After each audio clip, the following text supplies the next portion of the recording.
Hi, my name is Jamie. Welcome to my channel. It's been a little bit since I've done a video, so I thought it's time to get one uploaded. So today, I pulled out some chicken thighs last night, and I thawed them overnight in the fridge, and that's what I'm working on now. So I've already rinsed them and patted them dry, and I think I'm going to go ahead and take the skins off of them. So, washed, patted dry. I already de-skinned this one. And all I'm doing, literally, you don't even really need a knife for this.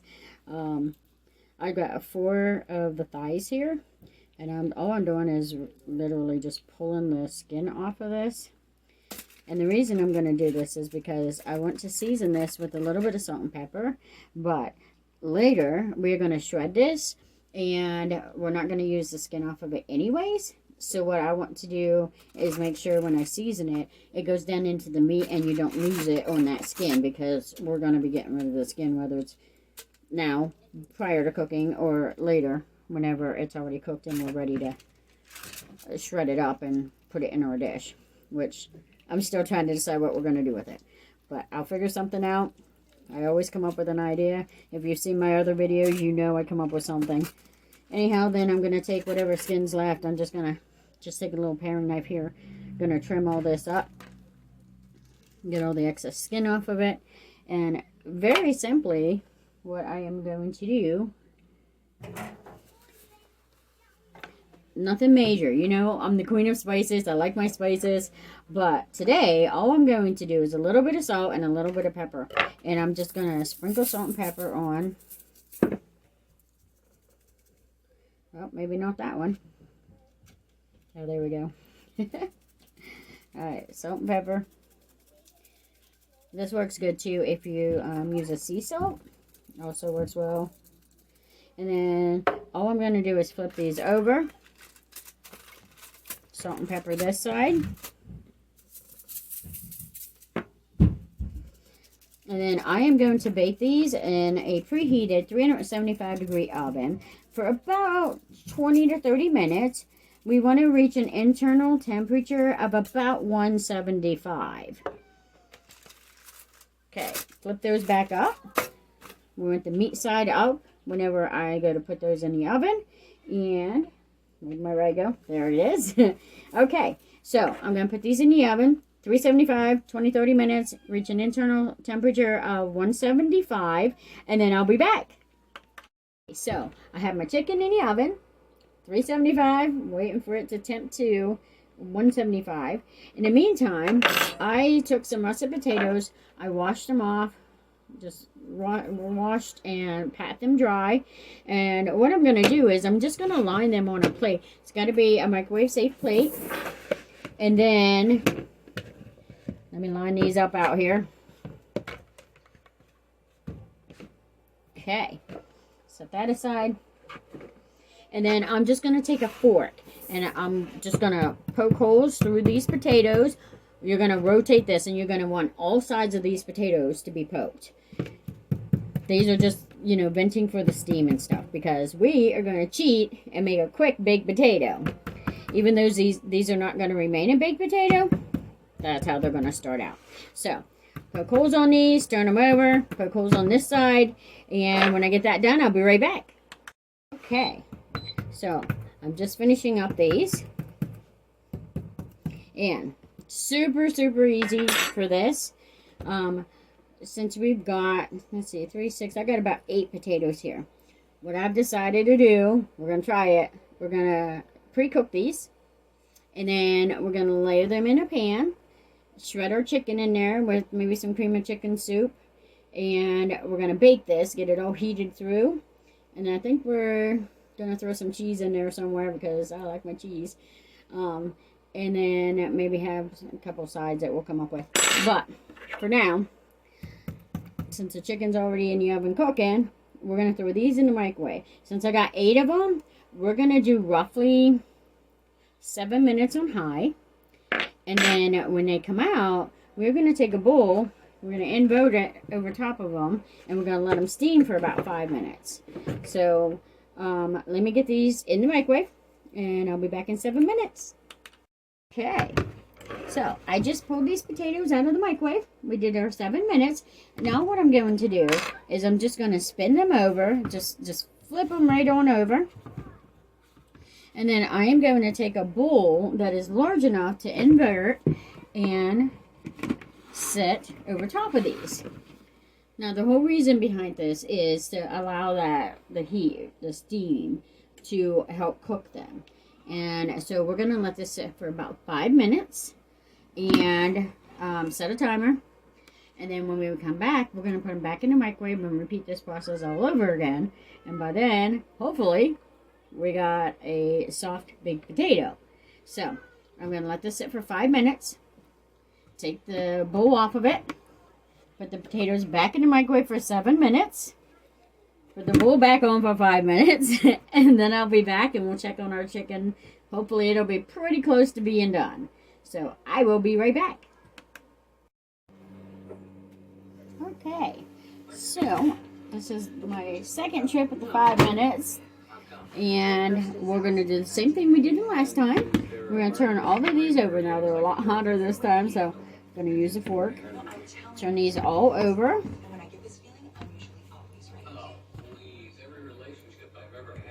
Alright, just like that. Okay, and then take my bowl. Make sure it's over top and covering everything so we can steam these. And then again, we're going to set that timer for 5 minutes. Let these steam, and hopefully they're going to be fork tender at that point. So I'm going to set the timer for 5 minutes. And then we're going to go ahead and tempt the chicken because it's been about a half an hour. So let's tempt the chicken and see where we're at with that. So I am just using an instant rate thermometer. Okay, and our minimum temperature for the chicken should be 165. But for chicken thighs, they actually get better if you cook them a little bit longer. So what I'm looking for is an internal temperature of about 175. Still will be nice and juicy. So let's stick this baby in here, see where we're at. Okay, well, I am well over, so we are at 199 on that piece. Okay, we're good to go. Chicken's done. 194. 175 to 195 is an ideal temperature for dark meat chicken. So we are within that range, so we're going to go with that. And now I am just going to grab a couple forks here.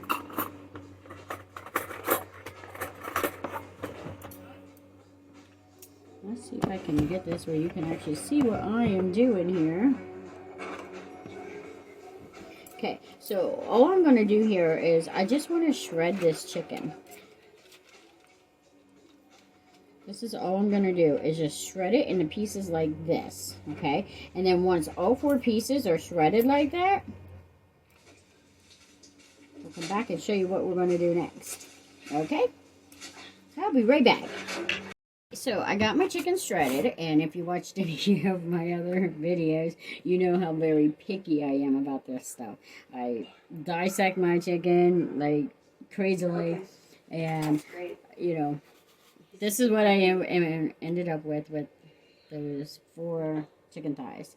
Not a whole lot, but enough to serve my purpose because it's just me and my sister, so I can feed us on this. Okay, so now we're going to check those potatoes that we've had sitting. With the bowl over. Okay, and all I'm going to do here is I'm going to stick a fork in them and make sure they're nice and tender and soft. Perfect. These are perfect. Okay, so now, let's see, what did I decide to do with this? I think I'm going to slice them. Now, you can do this with the skins on or the skins off. I personally do not like skins on potatoes or tomatoes or pickles or anything. I always take the skins off. I'm weird that way, but you can leave them on. It'll be a lot easier to just slice these with the skins on. And all I'm going to do is make little slices.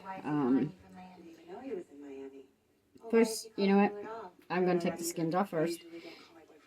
And once these are cooked, they're usually a little bit easier to get the skins off of them. They usually peel pretty easily. So that's the first thing I'm going to do. I'll get all these skins off, and then we'll start slicing. So I will be back as soon as I get all the skins off these potatoes. Okay, so I got all my potatoes peeled, and I started cutting them, and I was hoping to do thin slices. However, because they're already pre-cooked, thin slices means that they were just falling apart, so that did not work. So I'm actually doing thicker slices. Well, some of them's falling apart regardless. So this is what I'm ending up with. About this thick. And then I took, I think this is an 8 or 9 inch just cake pan. I lined it with foil, and I'm putting all my slices of potatoes in the bottom of this. I did not spray the bottom because we are actually going to use, I don't know, a gravy or something. We're going to figure that out. But, so all I'm doing is I'm slicing the potatoes up, putting them in this pan, layering them, and then, we're going to add that shredded chicken on top of this. And whenever I get finished with all of that, I don't know. We're going to figure this out as we go. Because you know me, I got to have a recipe right on top of my head. And I typically just kind of wing it as I'm... No pun intended with the chicken. I'm going to wing it, and we're going to see what we come up with here. So let me get these cut up and in the pan, and then I'm going to take that shredded chicken. I'm going to put it just over top of that potatoes, and I will be right back. So I just got all my potatoes sliced up and in the pan. Looking good. But I think what I'm going to do is go ahead and do just a thin layer of salt and pepper on the top, just to add some flavor. I am just doing a covering. You know, I've talked before, if you've watched any of my other videos, I've talked before how I don't typically measure. So I'm just sprinkling just to cover. And voila, this is what we end up with. Okay, and then we're going to take our chicken that we shredded, and we're just going to throw that on the top of this. And of course, you know, as picky as I am, I'm going to double check all of it as I'm putting it in here because I'm very picky. So we're going to add the chicken to this, and then I shall be right back. Okay, now, again, if you see my other videos, you know I'm picky. So by the time I shredded all this up, and I picked out the darker meat, and I just got the lighter meat, I don't have a whole lot of chicken in here. But that's okay. I don't need a very big serving size. So I'm going to say, you know what? I'm going to say this is a 4-serving pan. Okay? We had 4 chicken thighs. We had 8 potatoes that were between a small and a medium russet potato. And so now we have our sliced potatoes in here with our shredded chicken over top. And now I'm going to do cream and chicken soup. That is what I decided on. So let me grab that, and we'll get that whipped up and go to the next step. Cream of chicken soup. And I'm going to just put that in a bowl. And then I don't want this too runny, like too soupy. So I think what we'll do is we'll keep the can. And then we're going to fill this about halfway full with milk.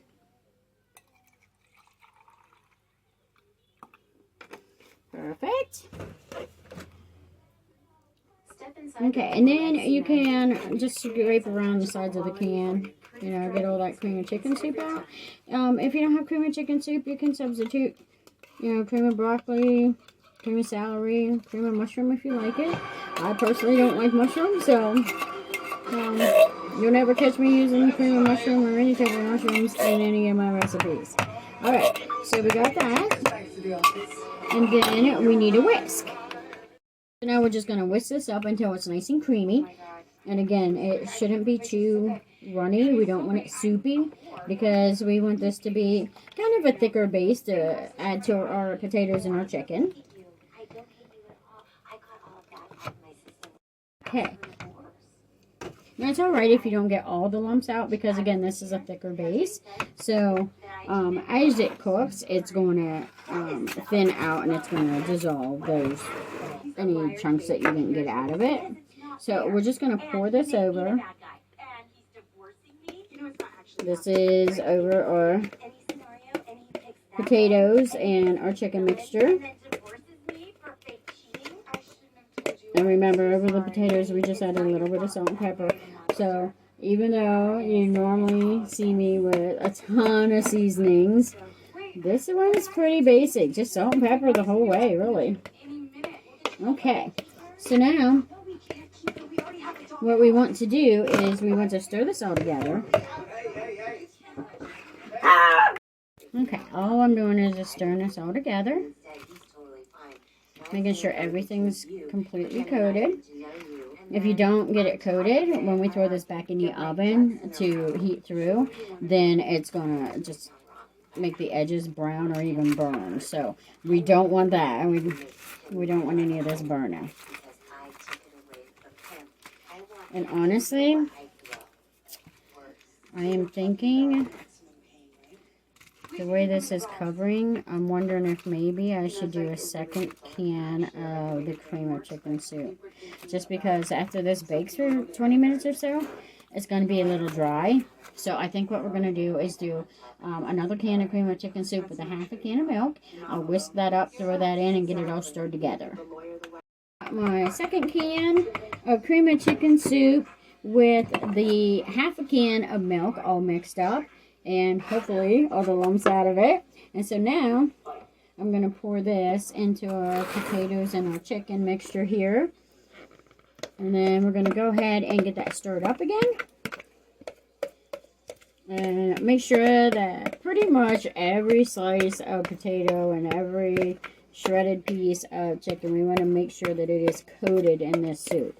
We don't want this to dry out in the oven. At this point, both our chicken and our potatoes are fully cooked. So we're just basically going to be reheating all this stuff and, heating the soup up. Making sure it's nice and warm. Nobody wants cold food unless it's a salad. And it's supposed to be cold. So stir this all together. It's almost, I tell you what, it's almost looking like a casserole. Is what I'm thinking. See that? It's kind of looking like a casserole. So let's get this all stirred up. And that's going to look a lot better now when we bake it, so that we have this extra soup. You can see, like in the corner, we have extra soup. And then that way we don't end up getting this all dried out. Okay. Well, if you watched my other videos, you know what a stickler I am for colors. So I think now I am just going to take a little bit of parsley. Now, if you have fresh ingredients, please use them, because fresh ingredients are great. If you don't, use the dry. Oh, wow, look how amazing that looks. Just that little bit of pop of a celery on it. Look how that made it. Perfect, right? Okay, so now we're going to pop this back in the oven, but we're going to turn our oven down to 350 degrees. And then we're going to heat this for about 20 minutes just to warm it up. And then, in the meantime, maybe we'll figure out what kind of side dishes we want to have with this. So, let me get this in the oven, and I'll be right back. Okay, we got the chicken in the oven, and I decided I found a can of corn. I don't typically do corn, just because I'm not a big fan. But since most of my other ones I do green beans, I decided I'm not going to do a side of green beans this time. So, all I did was drain the water out of this, then dump this in a bowl. Sprinkle a little bit of salt and pepper on the top of that. Again, I don't measure, I just sprinkle. Go by your own taste, season to taste. And of course, I forgot to say all my health concerns. So if you have high blood pressure or something, you might want to skip the salt. Okay, and then I am going to grab some margarine or butter. And I'm just going to dot this on top. And then I have some stovetop stuffing, and I think I'm just going to make a pack of that. Just use the directions on the box. make that up. Both of these, I'm just going to warm them up in the microwave, and hopefully by the time this is done, then our potatoes and chicken's going to be heated through, and we will move on from there. Be right back. So all I did was heat my corn up, a little bit of butter, a little bit of salt and pepper, heat it up in the microwave for about 2 minutes. Okay, then I mixed the stuffing up per the packaging instructions. A little bit of butter and some water, and I'm going to throw this in the microwave for about 5 minutes. Now my chicken and potatoes have roughly 9 minutes left. So whenever all this gets done and that gets heated through, I think what we're going to do is throw some cheese into the works. So bear with me, I'll be right back. So I've got my corn all heated up. Steams are flying.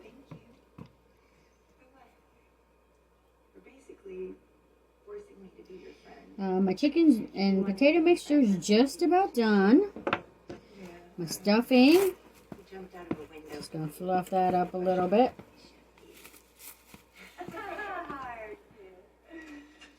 Okay. So there's our sides. I'm going to set these to the side. And we're going to get our chicken and potato mixture out. It should be heated through. And then we are going to add some cheese. So hang on, let me grab that, and then let's get the cheese on. So I just pulled this out, and you have got to see this. It is looking amazing. Look at that. Is that beautiful or what? Oh my gosh. Now, I bet you this would be perfect the way it is. However, me being me, never satisfied with just that. So, add some medium cheddar shredded cheese. Okay, so I'm just going to take a little bit of this, sprinkle that along the top because I like my color. So while we got the white, and then we had that pop of green on top from when we put the parsley on top of that. Now we're going to have this pop of orange. And of course, we got our corn on the side, so we got a little bit of yellow. If you watched any of my videos, you know I like the contrasting colors. So all we're going to do is just, I don't know, sprinkle half a cup to a cup maybe. Go by your personal preference. I don't know how well you like cheddar cheese. I am a big cheese fanatic, even though that honestly looked good enough to eat just that way. And I bet it would be perfect without the cheese. So, you decide. You want to melt cheese or not? It's up to you. So all I'm going to do is I'm going to put this back in the oven. Probably 350 for 5 or 10 minutes just to melt that cheese. And then we're going to be ready to serve up a plate. So, be back in 5 to 10. Alright, I'm just pulling this out of the oven. And it's looking amazing. Alright. Look how good this looks. This looks amazing. Do you see that? Perfect, right? Alright. So, as I've explained on previous videos, if you've seen my other videos, anytime you have anything that has cheese on it, like when you melt the cheese and stuff, you always want to let it set for a few minutes to slightly cool off, because if you try to cut this while it's piping hot like this, when you cut it, that cheese is just going to soak back into where you cut it, and it's going to harden back up, and you're just going to have to recut it again anyways. So, we're going to let this sit for a couple minutes just to make sure that we don't have an issue with the cheese, and then we're going to start putting the sides on our plate, and we will see what that looks like here in a minute or two. Hang on. I had originally thought that this would make 4 servings, and I'm actually thinking I'm going to get 9 servings out of this. So I just did a line this way and a line this way, and then again on this side. So cut this into like 9 chunks. And look how delicious that looks. Is that amazing or what? Alright, so what are we going to call this? Potato chicken casserole, maybe? Sure, why not? That's what this one is. Potato chicken casserole with cheese. Works for me. Side of corn, side of stuffing, a raw. that's what we got. So, if you enjoyed this, make sure you hit that like button down there. Subscribe to my channel. Check out some of my other videos. I know the pizza meatloaf has been getting some amazing results from people. And then, if you have an idea of something you want me to try out, or give me an ingredient to try to make something out of, drop me a line, and I'll see what I can do. So, until next time, happy cooking!